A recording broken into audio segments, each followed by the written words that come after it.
Welcome to Crime Stoppers. I'm your host, Chip Brown. Heartland Crime Stoppers is a community-based program designed to help law enforcement solve crimes by providing a way for the public to phone in tips anonymously and receive cash rewards of up to $3,000 for information that leads to an arrest, the recovery of stolen property, or the recovery of illegal drugs. Heartland Crime Stoppers is funded through the State of Florida Office of the Attorney General, Crime Stoppers Trust Fund, and through donations from the community. Citizens and local businesses make Crime Stoppers work. On today's show, we will talk with Major Roger Young of the Fish and Wildlife Commission. The Florida Constitution authorizes the Fish and Wildlife Conservation Commission to enact rules and regulations regarding the state's fish and wildlife resources. Balancing these species needs with the needs of approximately 19 million residents and the millions of visitors who share the land and water with Florida's wildlife is their job. Major Young, thanks for being on the show today. Good morning. Thank you for having me. That's a lot of people and a lot of species, thousands of species of fish and game, and that's y'all's responsibility. It is quite a big responsibility, but we take it to heart that Florida's fish and wildlife resources are very important and integral piece of Florida's, attracting tourism and then the residents of Florida to enjoy too. So we take that to heart, that we do all we can to protect those species. Absolutely. Now, as you were a guest about a year and a half ago, and as I recall, you were actually born in New York, age 12, moved down to the Miami area. I did. I was born up in New York and moved down to Miami, and really enjoyed growing up in the Miami and the Florida area. We spent a lot of time in the Keys and just really got to enjoy the outdoors, fishing, boating. Just really kind of gravitated toward me, and just blessed that I'm able to dedicate my career to protecting what I enjoyed so much growing up as a kid. Now, you had an interesting story of how you actually got into law enforcement. You were waiting tables down in the islands. Tell us about that. I was working in a restaurant called Squid Row, and two of the Marine Patrol officers at the time had family members that worked also for the restaurant chain, and just got to know them, and waiting tables and working at actually one of the Marine Patrol officers' wedding as a waiter. Got me interested in what they do, and they really helped me along the way, and just kind of got me interested in the Marine Patrol at the time, and just kind of pursued my interests and with their help, and came to be one of the Marine Patrol officers back in 1995. Yeah. Now, you actually put yourself through the police academy because you're in the law enforcement side of the Fish and Game Commission. So, and there's 5 different areas, but you are in the law enforcement side. So, you are a certified police officer. You can arrest, you can write traffic tickets, and you can cite people for illegal hunting or fishing or a number of things, just like anybody else. That's correct. So all of the Fish and Wildlife officers are fully certified law enforcement officers in the state of Florida. And when I went through to be a part of that, you had to go through the police academy first. Now we have the Florida officer standards incorporated in our training program at the FWC Academy in Tallahassee. So when you get hired on to be an FWC officer, you go through the full Florida police standards during our FWC Academy, and we have full police and arrest powers just like any other agency in the state of Florida. So we tend to concentrate on the woods and the water because that's what we do, and our saying is, there's nobody else out there on the woods and in the woods and on the waters, and that's what our primary mission is. So we tend not to focus on traffic and other things, but when we come across it, we certainly handle those things to keep the public safe. I know in my career in the early days, when we didn't have the walkie-talkies like the officers have now, we would get out with somebody and we would say we were in the weeds, which means we're away from the car. We can hear the car radio, but we can't respond, and just kind of let dispatch know. And literally, when you guys are out, you're in the weeds. That's correct. There are a lot of areas that we patrol on a regular basis that we have very little communication with anybody. Although the state radio system has come a long way in the recent years, they do a good job trying to get coverage pretty much all over. But when our officers are 100 miles offshore enforcing offshore fishery regulations, or deep in the woods where there's no cell phone reception, communication is very spotty. So officers tend to rely on themselves, and they're very self-sufficient to be able to handle situations when they get into them in those remote areas. But like I said, the radio system has come a long way in recent years, but there's still areas out there where they're literally working in the dark. Yeah, it kind of goes back to the old days, with all the technology and stuff. You still have to rely on your abilities. and getting yourself out of situations or not getting yourself into situations that you can't control. That's correct, and that's part of our big training program and our curriculum for our trainees and the officers in the field is to be self-sufficient, to realize that our backup's not around the corner. It could be 30, 45 minutes to an hour away. So, the training, the self-sufficiency part for the officers is very important to our guys in the field. Yeah, as much as it's the same as a regular police officer, regular deputy sheriff, it is so much different. It's the same, only different, as they say. That's correct. That's correct. I mean, we love backup when it can get them, and obviously we rely on all the help we can get. We have a regular working relationship with the other sheriff's office and the deputies and the police officers and the state officers in the state of Florida. But like I said, a lot of times that they might not be anywhere near we are out in the woods or on the water. So guys are very self-sufficient. Yeah. Now, September was a real busy month for you guys, wasn't it? It really was. It really had a couple was. of hurricanes, not only here in Florida, but in Texas, and that really made an impact in your operations, didn't it? It did. But I'm very proud of the FWC and the state of Florida for the response we had for both. Started out with Hurricane Harvey. We sent 145 officers to Houston and Beaumont, Texas. 145 of your personnel went from the state of Florida. Yep, 145. We took 65 vessels, and they went for strictly search and rescue missions to deal with the flooding issues that they've had, swiftwater rescue, and for humanitarian aid as well. 30 officers from this region went along with that group, part of our special operations group. Went to help, and they did a lot of great work. They were pulling a lot of people out of houses, helping a lot of families in need. And I know that the folks in Texas really appreciated what the state of Florida brought to the table as far as aid in their realm. And right after that, those guys had only been back a couple of days, and we experienced Hurricane Irma. And as we prepared here on the west coast of Florida, was really a response mode that was going to be down towards the Keys and Miami. As we all know, that turned in, as the week went on, turned into a preparation mode. So we kind of had to change face on that a little bit. Irma didn't read the forecast, did she? That's correct. So. And I can tell you, as being on a lot of hurricane responses and giving aid to a lot of people, I much prefer that side of it than the preparation side, for the family. It's a lot more difficult, a lot more stressful to have to prepare your family and your homes for the hurricane impacting your home. But it's something that we hadn't experienced here in a long time. But definitely got us woken up to that whole thing. But very proud of the officers. We responded to that as well. We sent over 150 officers to the Keys.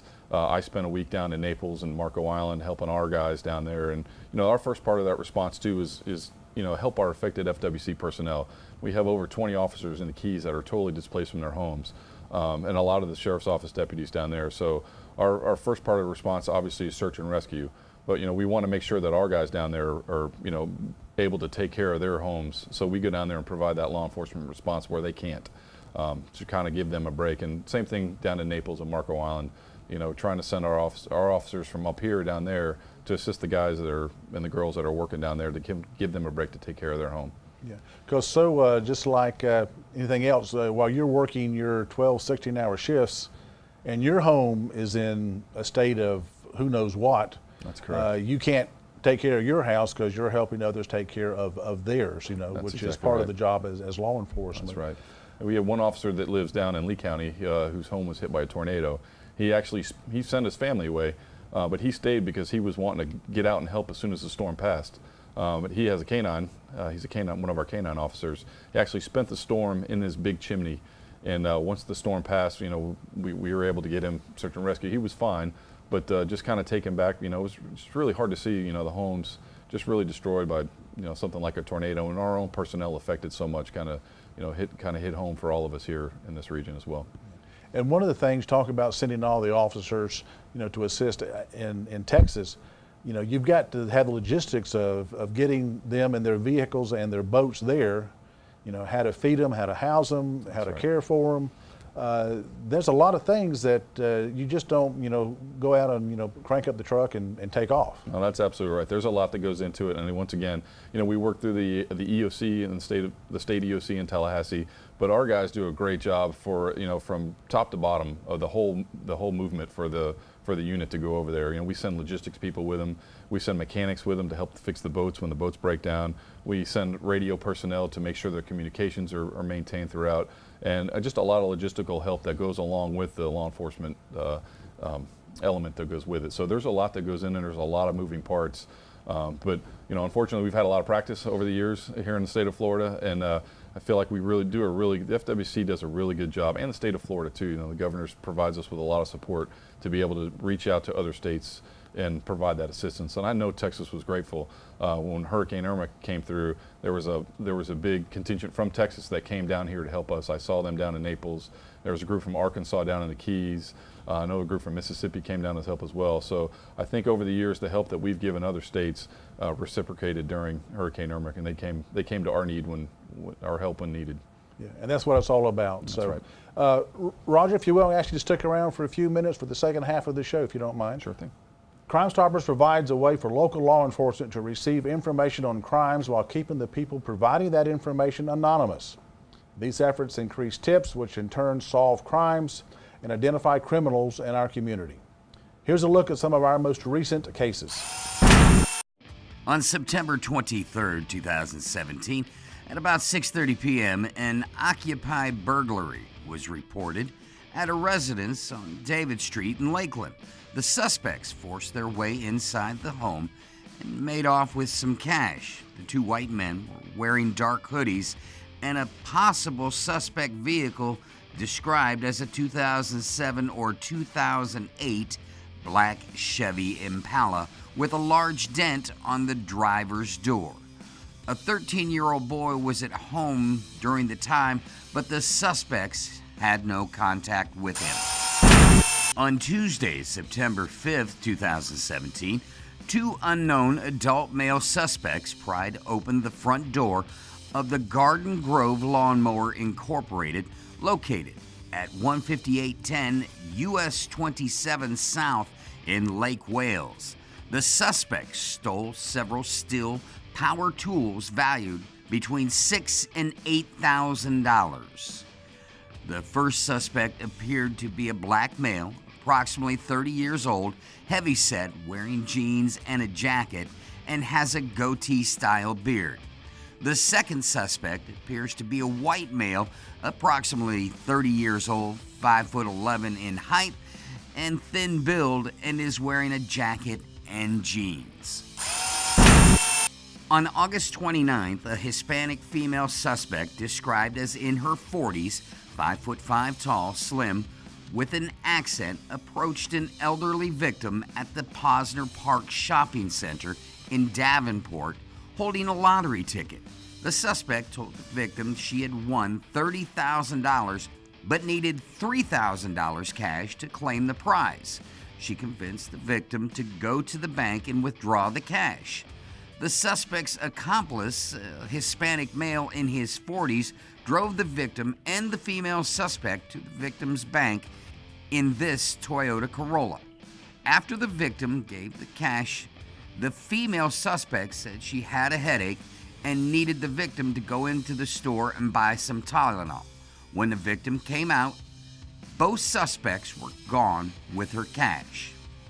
On September 20th, the same pair did the same scam. This time, the female suspect approached the victim while she was walking to a bus stop. The suspect said she had a winning lottery ticket for $500,000, but she couldn't claim it because she was an illegal immigrant. The suspect told the victim she would sell her the ticket for several $1,000s. Together, the pair convinced the victim to drive around with them in a silver SUV, retrieving cash and jewelry. Once the victim had handed over the cash and jewelry, the female suspect said she had a headache and convinced the victim to go inside the store to get some Tylenol. When the victim came back outside, they were gone, along with her cash and jewels. This time we got a male suspect on video surveillance. He's about 5'10" tall, 250 pounds, with salt and pepper hair, black jeans, and a black and white check shirt.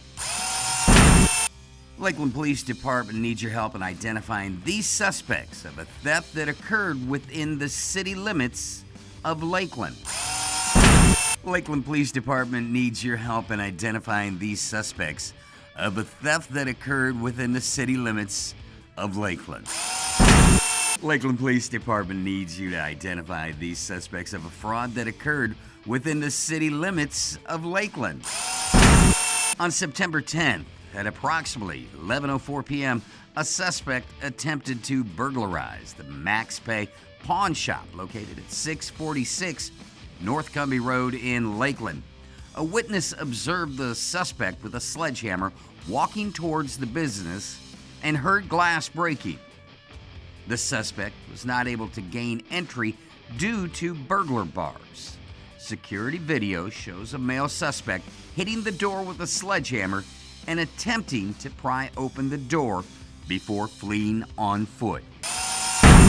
Sunday, September 11th at around 2:15 a.m., this suspect went to the Circle K located at 4950 Highway 92 East in Lakeland.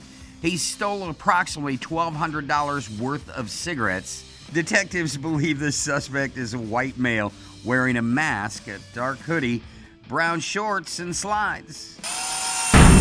Lake Hamilton Police Department is working a burglary which occurred on Saturday, September 2nd at 8 p.m. at the taco stand located at Roberts Road off Kokomo Road and Highway 27.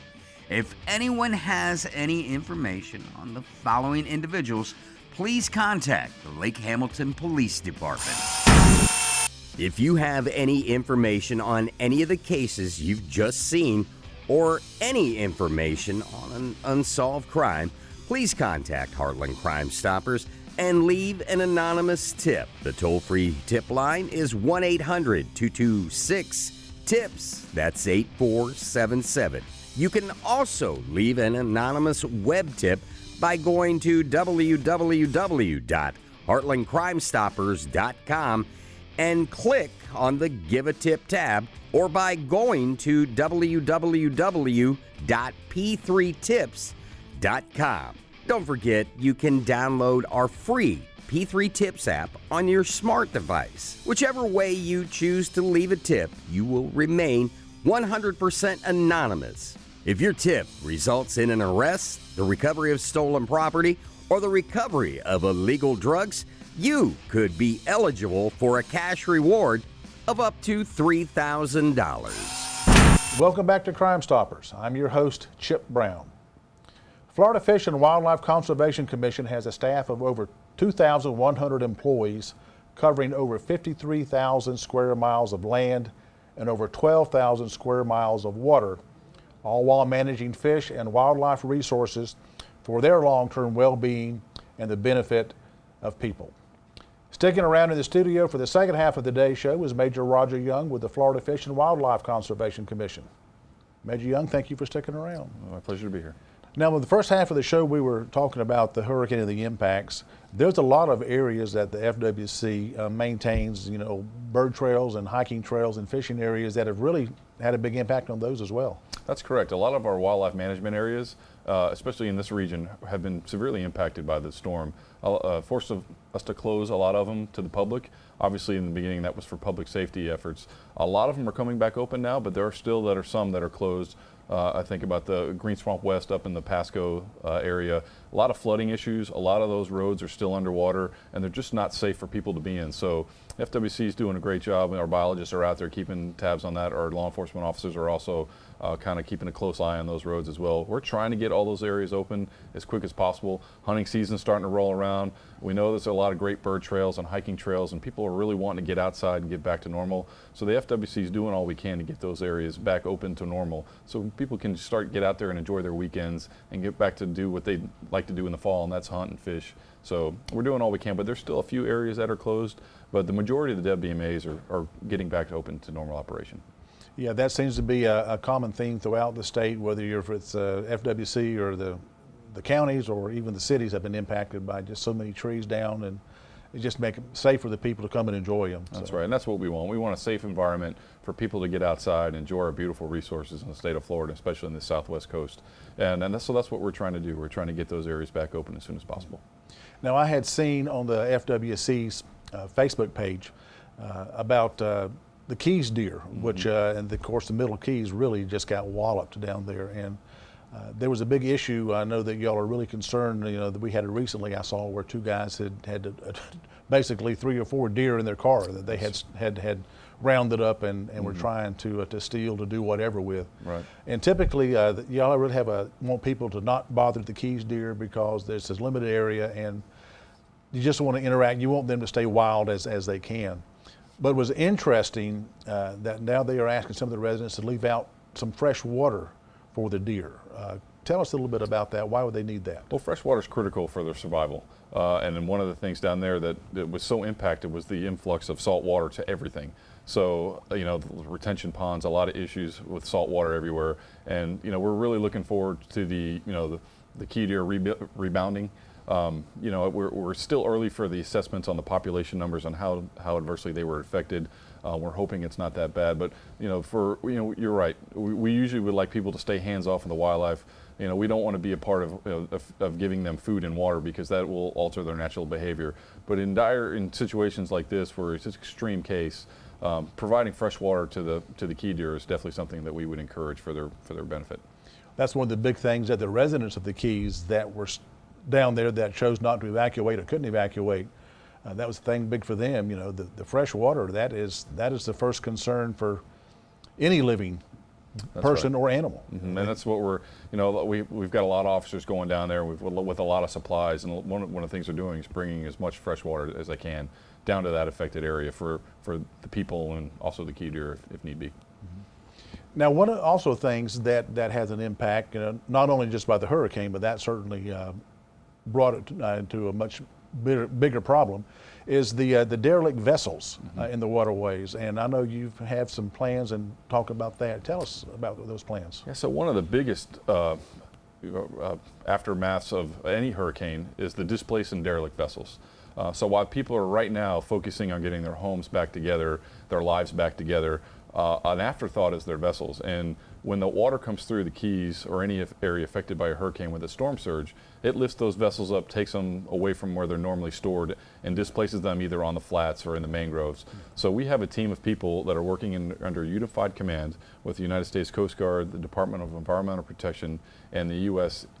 Environmental Protection Agency to identify and remove all these derelict and displaced vessels. Yeah, they're talking boats, basically. Yes, so that's people correct. They talk about the boats that have been ripped away from moorings. That's right. So we've got a team of folks that are officers that are going down there. 6 of them are leaving Polk County tomorrow to head down to the Keys to do just that. And that's identify. They're going to help in the removal process, and then we'll store them. So if anybody has a boat that has been displaced or removed by the storm, we'll have them all in a location. We got to get them out of the water, though. That's the biggest issue for us. Is we want to remove that issue for hazard of navigation because we want commerce to be able to get those ports opened up and the canals opened up so they can people that want to go down in boat, they can do that safely. And we want to get the pollution aspect out of the water too. A lot of these boats had fuel in them. We want to do all we can to minimize the damage to the resources by removing these vessels with fuel out of the water that have been displaced and derelict as a result of the storm.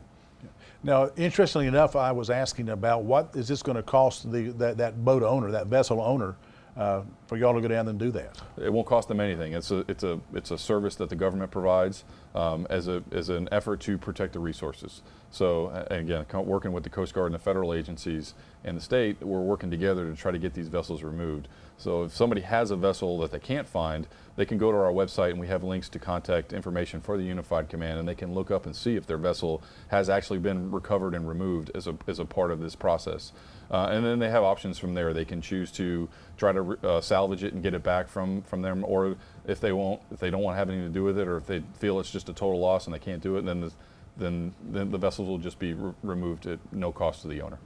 Yeah, and that's so important, like you say, not only for the safety of the people navigating the waterways, but for the resources, that live in the water, with the pollutants. And, that's right. Do you have an estimate of how many vessels maybe are out there that? The early estimate that we got was thousands, and obviously that's coming from the Keys. As you get up the coast, the numbers go down, obviously, dramatically, but the biggest impacted area was definitely Monroe County and the lower Keys. There's estimated to be thousands of vessels that were left derelict or displaced by this storm.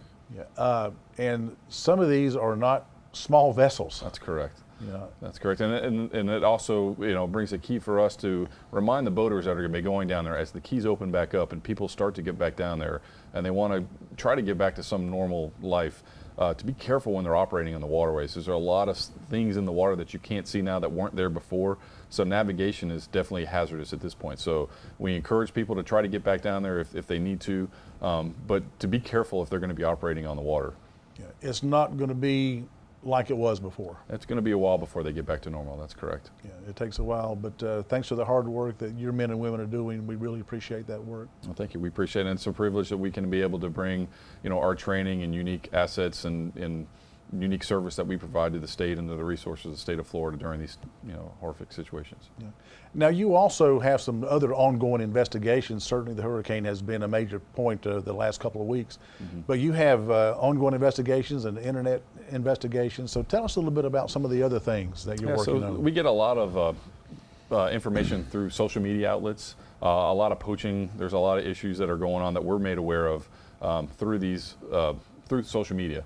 And we have a team of internet crime analysis or officers, investigators that are working just on internet crimes is what we call them. And that's for any poaching efforts, fish, wildlife related cases that are brought to our attention through the social media aspect. I know a lot of people, I believe it was about a month ago, there was a shark dragging incident that was brought to our attention. That is still an ongoing active investigation. We are definitely fully investigating that case still at this point, and our guys are working hard on that one.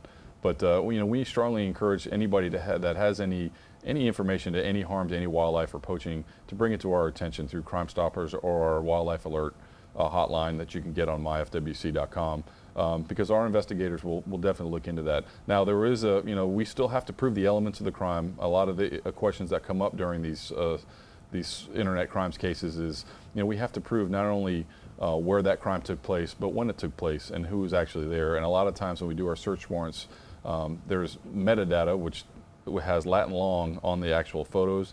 If that information is not there, it makes it difficult for us to prosecute on. So just another added twist to the internet crimes. But our guys are working hard and trying to do those. And we get a lot of information through social media these days. A lot of people like to post pictures of what they're doing. So just an active unit that is very productive for our agency, and we're looking to enhance that in the future. Yeah, well, as much as people give information, that you still have to prove the elements of the crime through your investigations, just like any law enforcement agency will have to do. So just because somebody leaves a tip, that John Smith is poaching, it's going to take a lot of work on your end. That's correct, and I think that causes a lot of frustration in the public. Sometimes they don't understand that, and if they see a violation that we're made aware of, they want an arrest made immediately, and that's not always the case. Yeah. It's not always possible, but our investigators and our personnel are doing all they can to try to make those cases when possible, and to bring justice to the wildlife and the resources that are out there. Well, Roger, again, thank you for being on the show today. We appreciate all the work that y'all have done, your men and women, the officers, not only here in Florida, but in Texas, and the ongoing fight that you're going to be doing for all of that. We just thank for all that you're doing. I appreciate it, and thank you for having me. For more information on the Florida Fish and Wildlife Conservation, you can visit them on the web at www.myfwc.com or follow them on Facebook at myfwc. That's going to do it for this edition of Crime Stoppers. Keep in mind, Heartland Crime Stoppers is an organization that helps law enforcement solve crimes through anonymous tips and monetary rewards. It encourages a cooperative partnership between law enforcement, the media, and the community to ensure security and enhance our quality of life here in Polk County. For more information, you can check us out on the web at heartlandcrimestoppers.com or follow us on Facebook at Heartland Crime Stoppers Florida. Until next time, keep in mind, it's a crime and you can help make sure that they don't get away with it.